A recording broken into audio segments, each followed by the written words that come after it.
Complaints to the watchdog for lawyers jumped by 14% last year, with the increase fuelled by grievances filed by banks against solicitors. The Legal Services Regulatory Authority said the surge was largely driven by a high volume of complaints from financial institutions about solicitors not complying with undertakings. An undertaking is a legally binding promise made by a solicitor to do or not do something.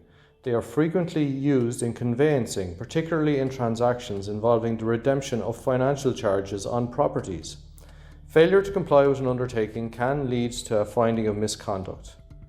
Details of the surge in complaints were revealed in the authority's annual report for 2024.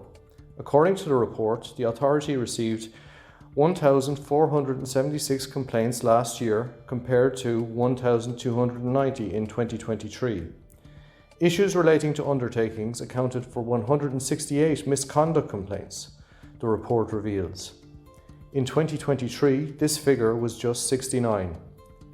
A total of 1,410 complaints related to solicitors, while 66 related to barristers. The largest jump in complaints was seen in Dublin, where 600 complaints were made, up 75 on the previous year. Kerry, Kildare, Leitrim, Wexford, Waterford, Offaly and Kilkenny were the only counties where complaints numbers fell.